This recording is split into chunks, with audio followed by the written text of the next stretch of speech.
قافلہ کوفے پہنچا، رات کا وقت تھا، امام کا سر مبارک خولی بن یزید کے پاس تھا، قصر عمارت کا دروازہ بند ہو چکا تھا، اس لیے خولی بن یزید امام کا سر اپنے گھر لے گیا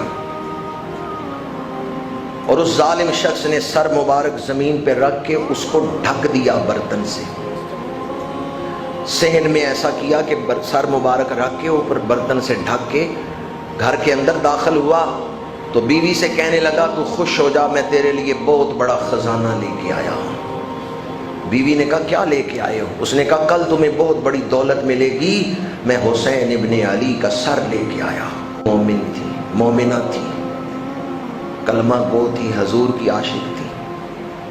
اس نے فوراً کہا، اس نے کہا لوگ دنیا کی دولت لے کے آئے گھروں میں اور تو ظلم کر کے نواسہ رسول کا سر لے کے آیا، میں ایسے ظالم کے نکاح میں نہیں رہ سکتی۔ جو نواسہ رسول پہ ظلم کرنے والا ہے میں اس کی بیوی نہیں کہلوانا چاہتی، مجھے طلاق دے دو۔ وہ تو پہلے ہی ظالم تھا۔ اس نے کہا نکل جا۔ یہ نورا نام تھا اس عورت کا، جیسے نور لکھتے ہیں نا اس کے ساتھ الف ڈال دیں۔ وہ آ کے بیٹھی امام کے سر کے پاس۔ تاریخ کی کتابوں میں یہ روایت اس عورت کی طرف سے ہے، وہ کہتی ہے میں نے یہ منظر دیکھا جب میں امام کے سر کے پاس بیٹھی آنسو بہا رہی تھی، میں نے دیکھا آسمان سے لے کے امام کے سر مبارک تک نور گر رہا ہے، نور برس رہا ہے امام کے سر مبارک پر، اور اس نور کے اندر پرندے اڑ رہے ہیں۔ وہ پرندے اس نور پہ آ کے لگتے ہیں، اس سے محبت کرتے ہیں۔ یہ تو کوئی ایک جھلک اسے دکھائی گئی نواسہ رسول کی عظمت کی، ورنہ حقیقت یہ ہے، اہل نظر سے پوچھیں، عرفاء سے پوچھیں، اہل بصیرت سے پوچھیں، امام علی مقام کے حسن کو دیکھنے کی تاب ہی نہیں ہے کسی آنکھ میں۔ جو عظمت، جو رفعت اللہ نے امام علی مقام کو عطا فرمائی۔ دوسرے دن خولی بن یزید امام کے سر مبارک کو لے کے گورنر کوفہ عبید اللہ ابن زیاد کے دربار میں گیا۔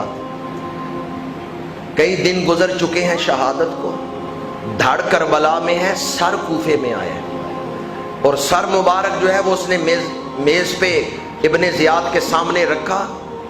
ابن زیاد امام کا محب نہیں، دشمن ہے، یہ سب سے بڑا قاتل ہے کربلا کا، اس کے حکم سے سارے ظلم کیے جا رہے ہیں۔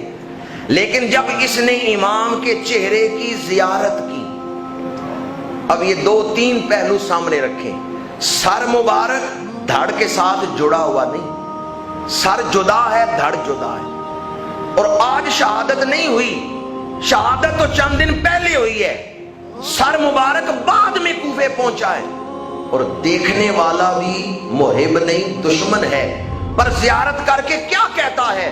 ترمذی شریف میں، دیگر حدیث کی کئی کتابوں میں یہ روایت ہے، اس دشمن دین نے یہ کہا، اس قاتل کربلا نے یہ کہا، واللہ ما رأیت مثل ھذا، اللہ کی قسم ہے میں نے زندگی میں حسین جیسا سونا شخص نہیں دیکھا، ایسا حسن نہیں میں نے آج تک دیکھا۔ یہاں بندہ فوت ہو نا، سر جسم کے ساتھ جڑا ہوا بھی ہو، چہرے کی تازگی ختم ہو جاتی ہے، موت کی وجہ سے تازگی ختم ہو جاتی، چہرے کی وہ رانائی نہیں رہتی جب موت آتی ہے، حالانکہ سر جڑا ہوا ہے جسم سے، اور اگر سر جدا ہو پھر تو سارا خون ہی مچھڑ جاتا ہے، پھر تو چہرے پر تازگی کا قائم رہنا ممکن ہی نہیں ہے۔ اور پھر یہ نہیں کہ جس دن شہید ہوئے اسی دن وہ دیکھ رہے، نہیں، شہید تو چند دن پہلے ہوئے، اگر میت پہ چند دن گزر جائیں تو کیا چہرے کی تر و تازگی اسی طرح رہتی ہے؟ یہ کون ہے کہ سر تن سے جدا ہے پر چہرہ تر و تازہ ہے؟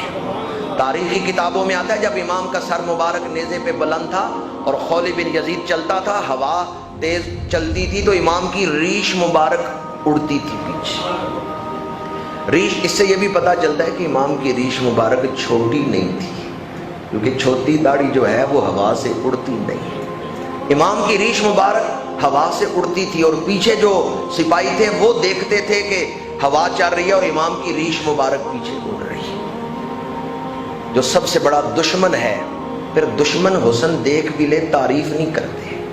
یہ کیسا حسن تھا کہ دشمن تعریف کرنے پہ مجبور ہو گیا ہے۔